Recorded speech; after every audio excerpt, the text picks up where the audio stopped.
السلام علیکم. کیوں تیار ہیں آپ؟ ٹھیک ہے. آج بھی مولویوں سے نپٹنے کی باری آئی ہے. پھر اللہ نپٹے، اس قدر ظلم کرتے ہیں مسیم علیہ السلام اور جماعت کے خلاف. جھوٹ، تکذیب، تحریف اور الزام تحریف کا لگاتے ہیں. عجیب بات ہے. بہرحال یہ تو ہماری مجبوری ہے، اب سے نپٹنا ہی ہوگا. ملتان کی ان کی مرکزی جو ہے ختم نبوت کا دفتر، انہوں نے ایک پروفٹ شائع کیا. اچھا قرآن مجید میں رد و بدل، اس میں جو اعتراض ہے. اچھا. ایک بڑا الزام جماعت پر یہ لگایا جاتا ہے علماء مولویوں کی طرف سے کہ قرآن کریم میں حضرت مسیح علیہ السلام نے نعوذ باللہ من ذالک واضح تحریف کی ہے، رد و بدل کیا ہے، جس سے اپنے مقاصد کی تائید پیش نظر ہے. وہ سمجھتے ہیں کہ اگر یہ آیتوں میں جو وہ کہتے ہیں تبدیلی کی گئی ہے، اگر نہ کی جاتی تو حضرت مسیح علیہ السلام کے دعوے اور مقاصد کے خلاف قرآن کی گواہی بنتی. یہ روح انہوں نے بنائی ہے، وجہ یہ بیان کی ہے. یہ عمداً یہ اس لیے کہتے ہیں تاکہ صاحب کتابت کی غلطی کا جو اصول مسلم ہے اس شک سے نکال کر ایک دوسری شک میں داخل کریں، اور بڑی ہوشیاری اور چالاکی سے یہ بات جان کر لکھتے ہیں. حالانکہ ایک بھی جگہ ایسی نہیں جہاں وہ غلطیاں حضرت مسیح موعود علیہ السلام کے موقف پر کوئی تائیدی اثر ڈالتی ہوں. جیسا کہ اب تفصیل سے میں گفتگو کروں گا، ان کا ہونا نہ ہونا جماعت کے علم کلام کے ساتھ کوئی بھی تعلق نہیں رکھتا، بلکہ لطف کی بات یہ ہے کہ اگر آیت کے کاذب نے غلط لکھ بھی دی تو اس کے نیچے ترجمہ مسیح علیہ السلام نے درست لکھا ہوا ہے، جس سے پتہ چلتا ہے کہ حضرت اقدس مسیح علیہ السلام کے ذہن میں جو اس وقت آیت تھی وہ صحیح اور درست آیتیں تو سب درست ہی ہوتی تھی، مگر کاتب کی غلطی ترجمے میں داخل نہیں ہوئی. اس لیے ایسے موقع پر ان مولویوں کا یہ الزام تو خود بخود منہدم ہو جاتا ہے، یعنی کچھ بھی اس کی حیثیت باقی نہیں رہتی کہ اپنے مقصد کے لیے. ایک دفعہ مجھ سے مولوی صاحب نے آ کے گفتگو بھی کی تھی، لمبی ایک فہرست لے کے آئے تھے. ان سے میں نے کہا کہ ان باتوں پہ پہلے فیصلہ کر لو. یہ جو غلطیاں، اگر فرض کرو یہ غلطیاں نہیں تھیں بلکہ بالارادہ تھا، تو ایک جگہ ثابت کرو کہ اس سے جماعت احمدیہ کے موقف کو تقویت ملتی ہے. اور حضرت مسیح علیہ السلام اس سے استفادہ کیا ہے. آئیں بائیں شائیں کر کے ادھر ادھر بھاگے. تو یہ جو میں بتانا چاہتا ہوں جماعت کو کہ یہ جو ہلکے سی بات لکھ دیتے ہیں بظاہر، اس میں مقصد یہ ہے تاکہ کتابت کی غلطیوں کی شق سے ان تمام غلطیوں کو الگ کر کے تحریف کی شک میں داخل کر دیں. اور یہ بات اتنی جاہلانہ ہے کہ ان کی عقل پر انسانی عقلیں سر پیٹیں تو کوئی بعید نہیں. حضرت مسیح علیہ السلام کا مقابلہ کھلے بندوں ساری دنیا کے مولویوں اور معاندین اور پادریوں سے بھی تھا، سب دنیا کے قوموں سے تھا. اسلام کی سچی تصویر آپ دنیا کے سامنے پیش کر رہے تھے، اور وہ تحریف شدہ آیتیں ان کے علم میں نہ آتی اس وقت. اور کیوں اس بات کو محبت سہانا بنایا گیا کہ تم نے یہ دلیل فلاں بات پر قائم کی ہے اور اصل یوں ہے اس لیے وہ دلیل ٹوٹ گئی. کہیں بھی یہ ذکر نہیں چلا. اور کوئی آدمی ہوش کے ناخن لے کر ہی نہیں سکتا. بڑے بڑے علماء حضرت مسیح علیہ السلام کے مؤید بنے، بڑے بڑے چوٹی کے علماء ایسے جن کے پاسنگ کو بھی اکثر دوسرے علماء نہیں پہنچتے، انہوں نے حضرت مسیح علیہ السلام کی بیعت کی، پوری طرح آپ کی تائید میں مستعد ہو گئے. مولوی محمد آسن صاحب امروہوی بہت چوٹی کے علماء میں شمار ہوتا تھا. حضرت خلیفۃ المسیح اول حکیم نور الدین اتنا بڑا مرتبہ تھا علم کا کہ ہم مولوی عبداللطیف صاحب جو بہاولپوری دیوبند کے سند یافتہ استاد بھی وہیں رہے، اور چونکہ دل میں نیکی تھی اس لیے وفات مسیح کے مسئلے پر آ کر انہوں نے اپنی کلاس میں اعلان کر دیا کہ میں نے غور کیا ہے اس معاملے میں احمدی سچے ہیں، اس لیے میں استغفار کرتا ہوں، بہت توبہ کر رہا ہوں، بہت خوف زدہ ہوں. لیکن چونکہ تمہیں میں نے یہ آیتیں پڑھانی ہیں جو آج زیر بحث ہیں، اس لیے میں مجبور ہوں اس حقیقت کے اظہار کے لیے۔ بہت چوٹی کے عالم تھے، اور اس سے جب خدا تعالیٰ نے ایک نیکی کی توفیق دی تو پھر اگلا سلسلہ تو پھر بہت آسان تر ہوتا چلا گیا۔ چنانچہ مولوی صاحب ہمارے استاد بھی تھے، حضرت مولوی عبداللطیف صاحب بہالپوری۔ قرآن کریم کے ساتھ بہت عشق تھا اور بڑا گہرا فہم ان کو عطا ہوا تھا، کئی تفسیریں بھی لکھی ہیں۔ انہوں نے مجھے بتایا خود، کہتے ہیں ہمارے دیوبند میں علماء کہا کرتے تھے کہ مرزا صاحب کی کتابوں کے علم سے تم متاثر نہ ہونا اگر تم پڑھو گے تو، کیونکہ یہ ان کو مولوی نور الدین پڑھاتا ہے اور یہ ساری باتیں، وہ بہت بڑا عالم ہے۔ تو دیوبند میں بھی حضرت خلیفۃ المسیح اول کے علم کے چرچے تھے، وہ بھی قرآن کے حافظ تھے، سارے علماء بزرگ چوٹی کے ساتھ بیٹھے ہوئے تھے، کسی کے ایک کے ذہن میں بھی یہ خیال نہ آنا اور پھر کھلم کھلا ان سب کو نعوذ باللہ دھوکہ دینا جو ایمان لائے ہوئے تھے آپ کی صداقت پر، اس دعوے پر کہ قرآن 100% درست ہے۔ صرف یہی نہیں بلکہ ایک اور بات میں یہاں ضمناً بتا دوں، میں ہر آیت پر تفصیلی بحث کروں گا، ضمناً بتانا ضروری سمجھتا ہوں کہ یہ سارے علماء وہ ہیں جو ایسے مسالک سے تعلق رکھتے ہیں جو قرآن کریم میں اس کے ناسخ منسوخ کے قائل ہیں۔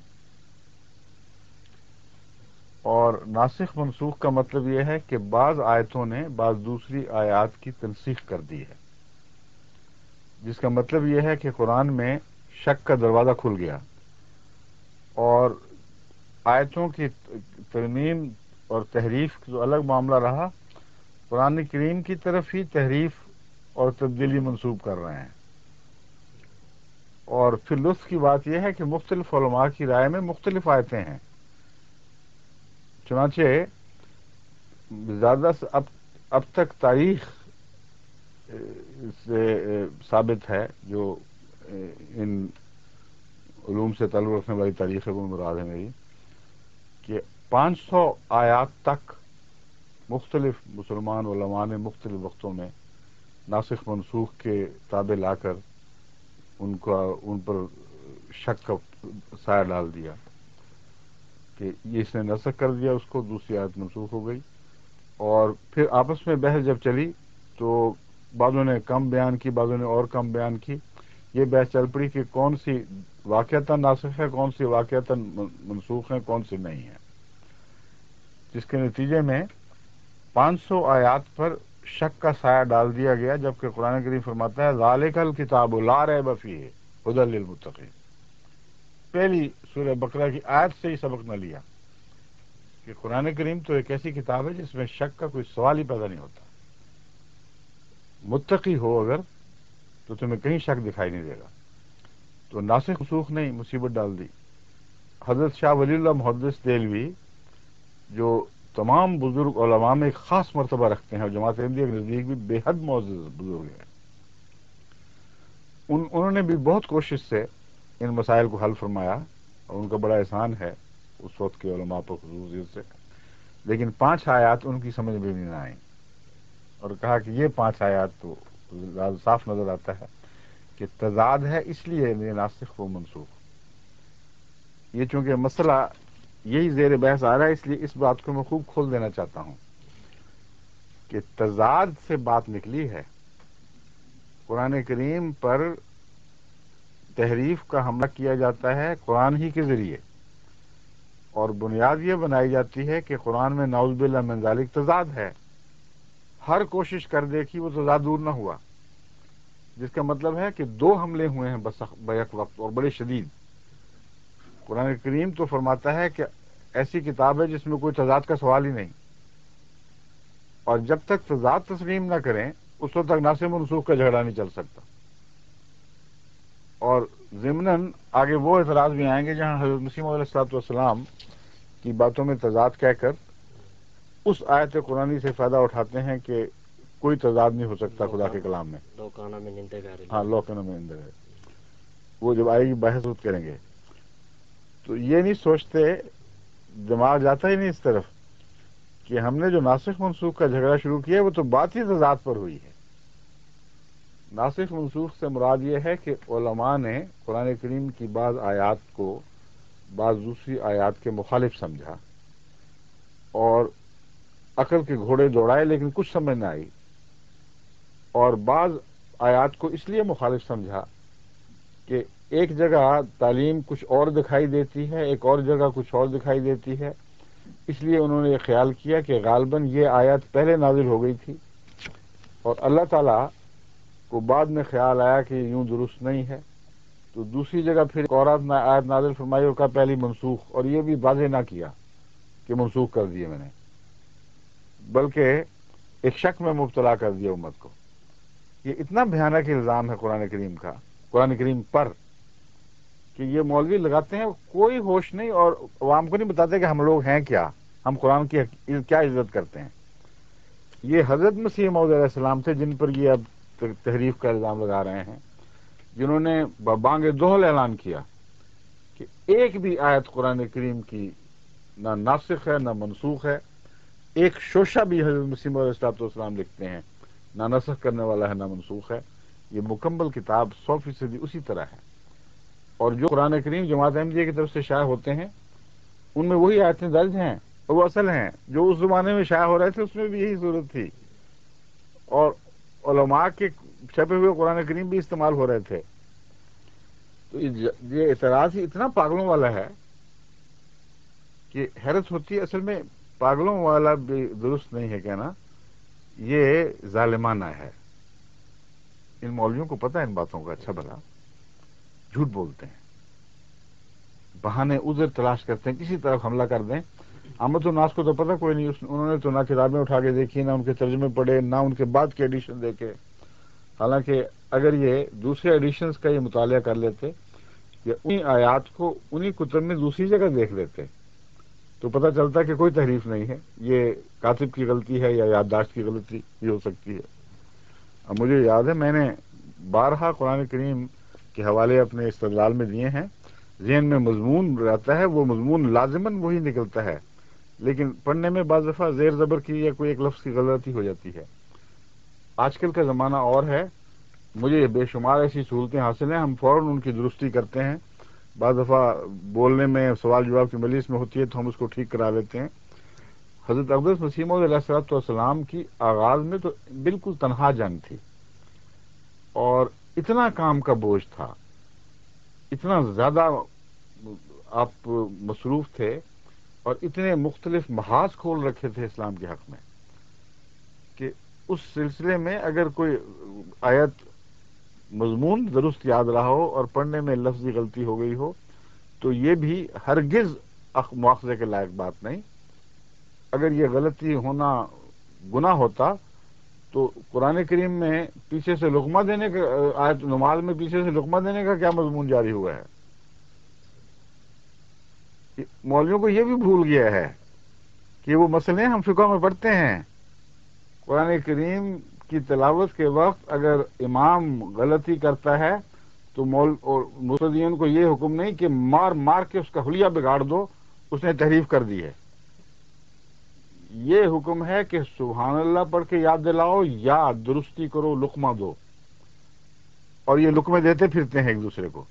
بعض لوگ تراویح کے وقت باہر کتابیں لے کے بیٹھے ہوتے ہیں قرآن کریم، کہ ان کو یہ بھی اعتبار نہیں کہ ہمیں پوری طرح یاد ہوگا، اس لیے پھر وہاں سے باہر سے لقمے دیتے ہیں۔ یہ ساری تحریف چل رہی ہے۔ رسول اکرم صلی اللہ علیہ وسلم نے جو ذکر فرمایا، کتنے فطرت شناس رسول تھے، جانتے تھے صاحب سے ایسی باتیں ہو جاتی ہیں، اور پھر جس نے 100 سے زائد کتابیں لکھی ہوں اس میں 7 آیتیں نکال کے ناچ رہے ہیں، اور وہ آیتیں بھی انہی کتابوں میں دوسری جگہ درست درج ہو چکی ہیں، اور اگر کہیں نہیں ہوئی تو جماعت نے اپنے ایڈیشن میں ان کو درست کیا اور مسیح علیہ السلام کی تحریر نہیں بدلی، جس سے قطعی طور پر ثابت ہوتا ہے کہ استدلال پہ اس کا کوئی اثر نہیں تھا۔ یہ ہے پس منظر اس مضمون کا، جس کی روشنی میں اب میں آپ کے سامنے ایک اعتراض، ان کی زبان، ان کے لہجے مولویوں کے آپ کے سامنے رکھتا ہوں اور پھر اس پر گفتگو کروں گا۔